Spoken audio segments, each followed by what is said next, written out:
नमस्कार दोस्तों, आप लोगों के सामने पुनः मैं काफ़ी दिनों के बाद आया हूं। सभी को सबसे पहले उज्जवल भविष्य की शुभकामना।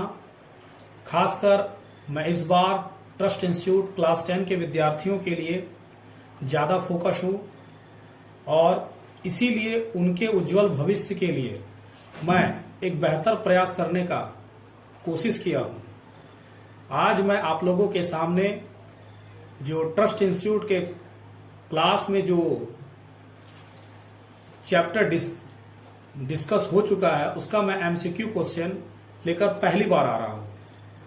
आप लोगों के सामने जो भी एमसीक्यू आगे आएगा इसी फॉर्म में आता रहेगा। आप लोगों से आशा करता हूं कि आप लोग इसे पसंद करेंगे क्योंकि बहुत मेहनत से तैयार किया गया है और आशा करता हूं कि अपने दोस्तों के बीच इसे प्रचार भी करेंगे। इस चैनल का नाम ट्रस्ट इंस्टीट्यूट है। मेरा नाम नीतीश कुमार हुआ। आगे ज़्यादा समय गंवाते ना हुए मेन टॉपिक पर आ रहा हूं। आपके क्लास 10 के इतिहास की पुस्तक में खंड 2 के अध्याय 3 में भूमंडलीकृत विश्व का बनना जो अध्याय है, जो चैप्टर है, उससे मैं कुछ MCQ question, multiple choice question लेकर आया हूं और उसी का मैं आज आप लोगों के सामने डिस्कस करूंगा। तो मैं शुरू करता हूं। पहला क्वेश्चन है, वैश्वीकरण जैसी आर्थिक व्यवस्था मोटे तौर पर पिछले कितने वर्षों से हमारे सामने आई है? ठीक है, इसका आंसर होगा पिछले 50 वर्षों में। ऑप्शन ए होगा। क्वेश्चन नंबर 2, भूमंडलीकृत विश्व के बनने की प्रक्रिया में किसका एक लंबा इतिहास रहा है? व्यापार का, पूंजी का, काम की तलाश में एक जगह से दूसरे जगह जाते लोगों का, इनमें से सभी। इनमें से इसका तीनों आंसर होगा, मतलब 2 नंबर का डी। 3000 ईसा पूर्व में, क्वेश्चन नंबर 3, 3000 ईसा पूर्व में समुद्री तटों पर होने वाले व्यापार के माध्यम से सिंधु घाटी सभ्यता किस इलाके से जुड़ी हुई थी? पश्चिम एशिया, उत्तरी अमेरिका, यूरोप, ऑस्ट्रेलिया। इसका उत्तर होगा पश्चिम एशिया से। Option A. कौड़ियों का प्रयोग पहले किस रूप में किया जाता था? इसका आंसर होगा आभूषण है या दवाई है या मुद्रा है या जादू है। ठीक है, इसका होता है मुद्रा। ठीक है, अभी तक हम लोग 4 क्वेश्चन डिस्कस कर चुके हैं। 5वां क्वेश्चन, मालदीव के समुद्र में पाए जाने वाली कौड़ियां कहां भेजी जाती थी? चीन, पूर्वी अफ्रीका, यूरोप। इसका आंसर होगा चीन और पूर्वी अफ्रीका। Option C. बीमारी फैलाने वाले कीटाणुओं का दूर दूर तक पहुंचने का इतिहास किस समय से ढूंढा जा सकता है? 5वीं सदी, 6ठी सदी, 7वीं सदी, 8वीं सदी। इसका आंसर होगा 7वीं सदी। Option C. सिल्क मार्ग जोड़ता था एशिया को यूरोप से, एशिया को उत्तरी अफ्रीका से। ए और बी दोनों, मतलब ए और बी दोनों, यूरोप को उत्तरी अफ्रीका से। इसका आंसर होगा सी। एशिया को यूरोप से भी, एशिया को उत्तरी अफ्रीका से भी। सिल्क मार्ग कब तक अस्तित्व में रहा? क्वेश्चन नंबर 8, 14वीं सदी, 13वीं सदी, 15वीं सदी, 17वीं सदी। इसका आंसर होगा 15वीं सदी। सिल्क मार्ग 15वीं सदी तक अस्तित्व में रहा। नेक्स्ट क्वेश्चन देखते हैं।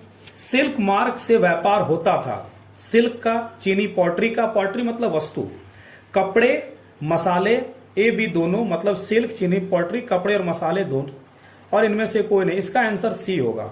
सिल्क, चीनी पॉटरी, कपड़े, मसाले सभी का सिल्क मार्ग से व्यापार होता था। सिल्क मार्ग से वापसी के दौरान यूरोप से एशिया क्या पहुंचती थी? सोना, चांदी, ए बी दोनों, हीरा। इससे सोना और चांदी दोनों बहुमूल्य धातुएं भारत में पहुंचती थी। शुरुआती काल में ईसाई मिशनरियां किस मार्ग से एशिया में आते थे? शुरुआती काल में ईसाई मिशनरियां किस मार्ग से एशिया में आते होंगे? इसका आंसर क्या होगा? सिल्क मार्ग, grand trunk road, Uttarapath, Dakshinapath. इसका आंसर होगा सिल्क मार्ग, क्योंकि grand trunk road Sher Shah Suri के द्वारा बनाया गया और उत्तरापथ और दक्षिणापथ जो है वो प्राचीन भारत के केस में भारत के रिस्पेक्ट में होता था। अब अपने धर्म के प्रचार के लिए इनमें से कौन सिल्क मार्ग का प्रयोग करते थे? ईसाई मिशनरी, बौद्ध धर्मावलंबी, मुस्लिम प्रचारक, इनमें से सभी। इसका उत्तर होगा इनमें से सभी। बौद्ध धर्म का उदय कहाँ हुआ था? उत्तरी भारत में, दक्षिणी भारत में, पूर्वी भारत में, पश्चिमी भारत में? इसका उत्तर होगा पूर्वी भारत में। दोस्तों मैं आप लोगों को एक कहना चाहता हूं, ये सारे किताबों से बनाए हुए क्वेश्चन है और किताबों के एक एक लाइन को ध्यान में रखकर बनाया गया है ताकि कभी भी क्वेश्चन छूट ना सके। नूडल्स किस देश से एशिया में पहुंचा? चीन से, नेपाल से, भारत से, अरब से? नूडल्स चीन से, इसका आंसर होगा चीन। पास्ता किन यात्रियों के साथ सिसिली पहुंचा? सिसिली इटली का एक द्वीप है जो भूमध्य सागर में स्थित है। ठीक है, बौद्ध यात्री के द्वारा पहुंचा, स्पेनी यात्री के द्वारा, जैन यात्री या अरब यात्री? इसका आंसर होगा अरब यात्री। सिसिली में पास्ता किस सदी में पहुंचा था? तीसरी सदी, चौथी सदी, पांचवी सदी, छठी सदी? इसका आंसर होगा पांचवी सदी। स्पैघेटी का जन्म किससे हुआ है? पास्ता से, नूडल से, ए बी दोनों या बेसन से? इसका आंसर होगा नूडल से। स्पैघेटी जाके यूरोप में, नूडल्स ही जाके स्पैघेटी यूरोप में बन जाता सिसिली में। सिसिली किस देश का टापू है? सिसिली किस देश का? जर्मनी का, स्पेन का, इटली का, फ्रांस का? अभी जस्ट हम पहले बोले थे कि इटली का है। ये भूमध्य सागर का एक द्वीप है, इटली में ही के अंदर आता है। 19 नंबर क्वेश्चन, हमारे बहुत सारे खाद्य पदार्थ किनके द्वारा हमारे पास आए हैं? अमेरिकी मूल निवासी, अमेरिकी इंडियन, ए बी दोनों, अफ्रीकन? इसका आंसर होगा सी, क्योंकि अमेरिकी मूल निवासी ही अमेरिकन इंडियन का है, अमेरिकन इंडियन ही अमेरिका के मूल निवासी, इसलिए दोनों ऑप्शन का होगा। आलू, सोया, मूंगफली, मक्का, टमाटर, मिर्च, शकरकंद जैसे खाद्य पदार्थ यूरोप और एशिया में कहां से पहुंचे? ऑस्ट्रेलिया से पहुंचे, अफ्रीका से पहुंचे, अमेरिका से पहुंचे, इनमें से सभी? इसका आंसर होगा अमेरिका, क्योंकि आपने पढ़ा होगा पुस्तक में, तो उसमें दिया हुआ क्रिस्टोफर कोलंबस के जब पहुंचे तो वहां से हर जगह पहुंचने लगा। किस खाद्य पदार्थ ने यूरोप के गरीबों के भोजन की औसत उम्र को बेहतर किया? प्याज, आलू, मक्का, गेहूं? इसका आंसर होगा आलू, क्योंकि आलू में कार्बोहाइड्रेट होता है। ठीक है, 1840 के दशक में आलू की फसल खराब होने से किस देश में लाखों लोग भूखमरी के कारण मारे गए? फ्रांस में, जर्मनी में, आयरलैंड में, ब्रिटेन में? इसका आंसर होगा आयरलैंड में। किस दशक में आयरलैंड में आलू की फसल खराब हुई थी? 1830 के दशक में, 1840 के दशक में, 1850 के दशक में, 1860 के दशक में? अभी जस्ट एक क्वेश्चन हम पीछे देखे थे तो वहां पर क्वेश्चन ही था 1840 के दशक में, तो इसका आंसर क्या होगा? 1840 के दशक में। कभी कभी एग्जाम में एक तो ऐसा क्वेश्चन आ जाता है कि आपके ऊपर वाले क्वेश्चन से नीचे वाले क्वेश्चन का आंसर निकल जाता है, इसलिए एग्जाम देते समय आपको ध्यान भी रखना है। आयरलैंड में आलू क्या काल किस अवधि में हुई? 1845 से 1849, 1845 से 1850, 1945 से 2000, 1800 से 1845? इसका आंसर होगा ए, 1845 से 1849।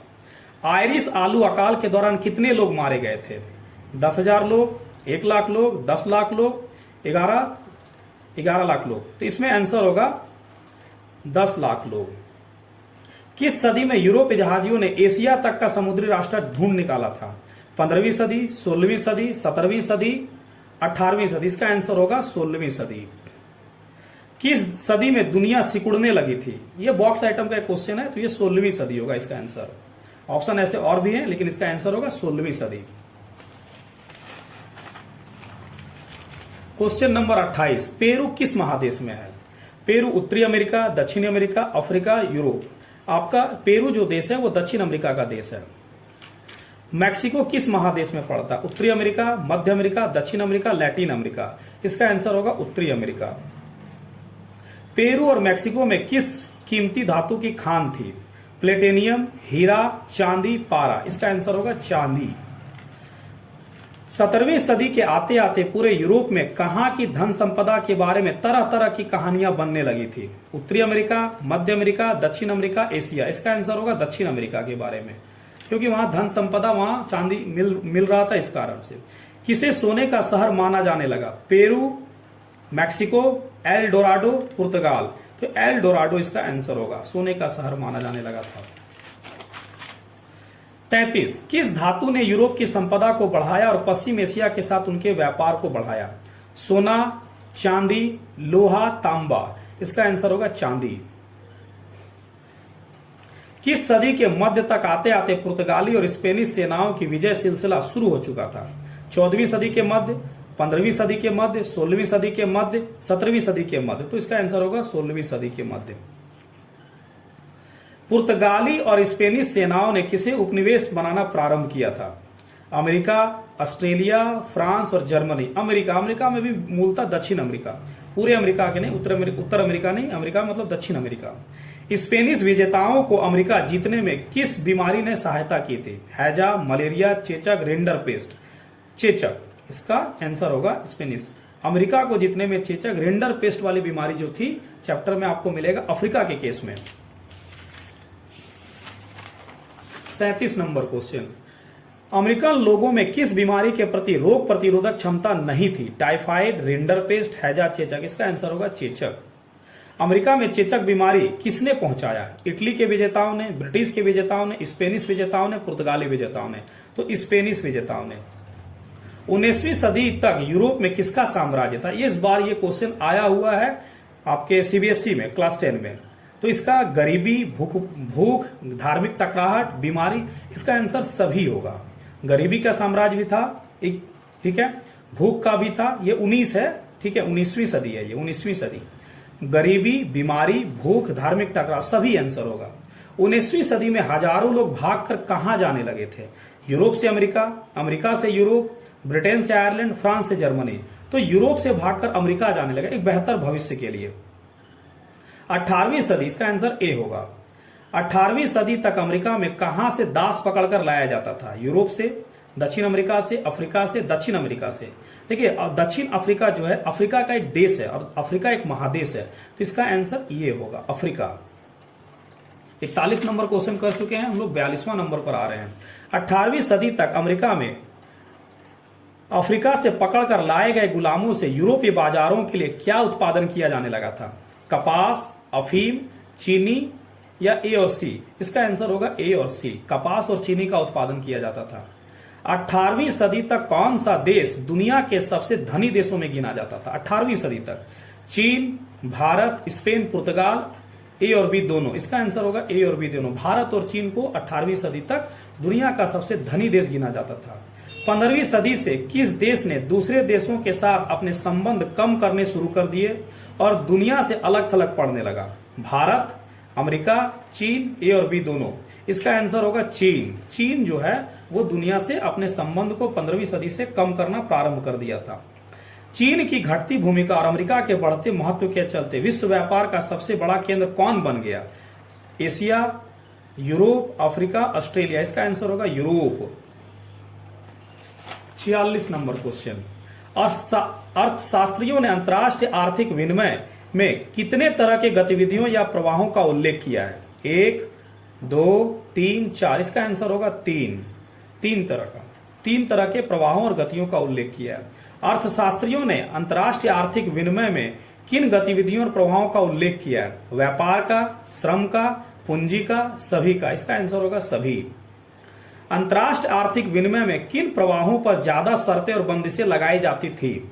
व्यापार पर, श्रमिकों पर, पूंजी पर, सभी। इसका आंसर होगा श्रमिकों पर ज्यादा बंदिशें लगाई जाती थी। किस देश की सरकार ने अपने बड़े भूस्वामियों के दबाव में मक्का के आयात पर पाबंदी लगा दी थी? इसका आंसर होगा ब्रिटेन की सरकार ने कॉर्न लॉ पास किया था। 18वीं सदी के आखिरी दशक में ब्रिटेन ने किस अनाज के आयात पर पाबंदी लगा दी थी? चावल, चाय, गेहूं, मक्का। इसका आंसर होगा मक्का, वहां के घरेलू विरोध के कारण। कॉर्न लॉ किस देश से संबंधित है? भारत से, चीन से, स्पेन से, ब्रिटेन से। इसका आंसर होगा ब्रिटेन से। कॉर्न लॉ के समाप्त हो जाने पर खाद्य कीमतों पर क्या असर पड़ा? कीमतें बढ़ी, कीमतें घटी, बेअसर रही, मतलब समान अपरिवर्तित रही, इनमें से कोई नहीं, कीमतें घट गई। कॉर्न लॉ समाप्त होने से ब्रिटेन में अनाज की कीमतें घट गई। इसके बारे में क्लास में काफी डिस्कस हो चुका था। ब्रिटेन की जनता का पेट भरने के लिए कहां कहां की जमीनें साफ करके खेती की जाने लगी थी? पूर्वी यूरोप, रूस, अमेरिका, ऑस्ट्रेलिया, इनमें से सभी। इसका आंसर होगा इनमें से सभी। 54 नंबर, खेती, सड़क, गोदियां मतलब बंदरगाह, पानी का जहाज जहां रुकता है, नई बस्तियां, रेलवे के लिए किस स्थान के वित्तीय केंद्र से पूंजी आने लगी? फिर से पढ़ते हैं, खेती, सड़क, गोदियां, नई बस्तियां, रेलवे के लिए किस स्थान के वित्तीय केंद्र से, कहां से पूंजी आने लगी थी? 18वीं सदी के मध्य की बात कर रहे हैं। तो अमेरिका से पूंजी आ रहा था, जर्मनी से, ब्रिटेन या लंदन से या फ्रांस? इसका आंसर होगा लंदन, ब्रिटेन। ठीक है, किन स्थानों पर मजदूरों की कमी को पूरा करने हेतु बाहर से श्रम का प्रवाह होने लगा था? अमेरिका, इस बार ये क्वेश्चन भी था, शायद जैक के बोर्ड में क्वेश्चन है या सीबीएसई में, ये भी क्वेश्चन था। किस स्थानों पर मजदूरों की कमी को पूरा करने हेतु बाहर से श्रम का प्रवाह होने लगा था? अमेरिका, ऑस्ट्रेलिया, ए बी दोनों, लंदन। इसका आंसर होगा ए और बी दोनों। मतलब अमेरिका और ऑस्ट्रेलिया दोनों जगह मजदूर की कमी हुई थी, उसको पूरा बाहर से लाकर किया जा रहा था। 19वीं सदी में यूरोप में लगभग कितने लोग अमेरिका और ऑस्ट्रेलिया में जाकर बस गए थे? 2 करोड़ लोग, 3 करोड़ लोग, 4 करोड़ लोग, 5 करोड़। इसका आंसर होगा 5 करोड़ लोग। किस समय तक वैश्विक कृषि अर्थव्यवस्था सामने आ चुकी थी? 1880 के तक, 1870 तक, 1890 तक, मतलब ईस्वी, 1770 तक। इसका आंसर होगा 1890 ईस्वी तक। 58 नंबर क्वेश्चन, किस क्षेत्र के अर्ध रेगिस्तानी परती जमीन को, मतलब खाली जमीन को, उपजाऊ बनाने के लिए ब्रिटिश भारतीय सरकार ने नहरों का जाल बिछा दिया था? पंजाब में, हरियाणा में, उत्तर प्रदेश में, बिहार में। ये आंसर होगा इसका पंजाब में। भारत के अन्य स्थान के लोगों को नहर वाले क्षेत्रों में लाकर बसाए जाने से उस बस्ती को क्या कहा जाता था? पंजाब के अन्य स्थान के लोगों को, मैंने पंजाब के ही अन्य स्थान के लोगों को नहर वाले क्षेत्र में लाकर बसाया जा रहा था, उस बस्ती को क्या कहा जाता था? कैनाल कॉलोनी, नहर बस्ती, ए बी दोनों, या गोल्डन सिटी। इसका आंसर होगा ए बी दोनों। कैनाल कॉलोनी कहा जाता था या नहर बस्ती। पंजाब के अर्ध रेगिस्तानी क्षेत्र में नहरों का जाल बिछाकर किस फसल को उपजाया जाता था? गेहूं, कपास, अफीम, ए बी दोनों। इसका आंसर होगा गेहूं और कपास दोनों, ए और बी दोनों। अफीम भारत में उपजाया जाता था और इसको भेजा जाता चीन। याद रखिएगा, अफीम के रिस्पेक्ट में भारत में उपजाया जाता था और चीन भेजा जाता था। यही अफीम बेचकर वहां से चाय लिया जाता था। 1820 से 1914 के बीच विश्व व्यापार में कितनी गुनी वृद्धि हुई? 25 से 30 गुनी, 30 से 40 गुनी, 25 से 40 गुनी, 25 से 35 गुनी। इसका आंसर होगा 25 से 40 गुनी। 62 नंबर क्वेश्चन, 1820 से 1914 के बीच विश्व व्यापार में लगभग कितने प्रतिशत हिस्सा प्राथमिक उत्पादों, कोयला जैसे खनिज पदार्थों का था? 50%, 60%, 80%, 30%। 1820 से 1914 के बीच जो विश्व व्यापार होता था उसमें कितना प्रतिशत हिस्सा प्राथमिक उत्पादों का, मतलब गेहूं का, कपास का और खनिज पदार्थ जैसे कोयला का हिस्सा होता था? तो इसका आंसर होगा 60%। 1820 से 1914 के बीच विश्व व्यापार में 60% हिस्सा किन उत्पादों का था? ये क्वेश्चन घुमा दिए थोड़ा। प्राथमिक उत्पाद मतलब गेहूं और कपास, खनिज पदार्थ मतलब कोयला, ए बी दोनों, रबड़ और अफीम। इसका आंसर होगा ये ए और बी दोनों, प्राथमिक उत्पाद और खनिज पदार्थ। 19वीं सदी में कौन सा तकनीकी परिवर्तन हुआ था? रेलवे का, भाप के इंजन का, टेलीग्राफ, ये सभी आंसर होगा इसका। रेलवे का भी तकनीकी हुआ था, भाप का और टेलीग्राफ का भी। लंदन का सबसे पुराना पशु बाजार कौन था? स्मिथफील्ड, ट्रांसवाल, न्यू ऑरलियंस, इनमें से कोई नहीं। इसका आंसर होगा स्मिथफील्ड। आंसर 66 नंबर, किस दशक तक अमेरिका से यूरोप को जिंदा जानवर निर्यात किया जाता था? 1860 के दशक तक, 1850 के दशक तक, 1870 के दशक तक, 1880 के दशक तक। इसका आंसर होगा 1870 के दशक तक। पानी के जहाज में किस तकनीक के जुड़ जाने से जिंदा जानवर की जगह मांस ले जाया जाना संभव हो गया? चिकित्सा, भोजन, रेफ्रिजरेशन, कटिंग मशीन। इसका आंसर होगा रेफ्रिजरेशन, ठंडा करने की वाली मशीन। यूरोप में मांस किन स्थानों से भेजा जाने लगा? अमेरिका से, ऑस्ट्रेलिया से, न्यूजीलैंड से, इनमें से सभी। इसका आंसर होगा इनमें से सभी। अभी तक इसका फर्स्ट पार्ट मैंने आपको 68 क्वेश्चन कराया हूं। आगे इसका सेकंड पार्ट ट्रस्ट इंस्टीट्यूट फिर लेकर आएगी। मेरा नाम नीतीश कुमार हुआ। मैं आप लोगों को यह विश्वास दिलाता हूं कि क्लास 10 की तैयारी और आगे कक्षा कंपटीशन की तैयारी इसी तरह क्वेश्चन लेकर मैं आऊंगा, डिस्कस कराऊंगा। आप लोग हमारे चैनल से ट्रस्ट इंस्टीट्यूट नीतीश कुमार और इसके परिवार से जुड़े, आपको लाभ होगा। और अपने दोस्तों को भी इस चैनल को सब्सक्राइब करने के लिए बोले। ठीक है, धन्यवाद। नीतीश कुमार।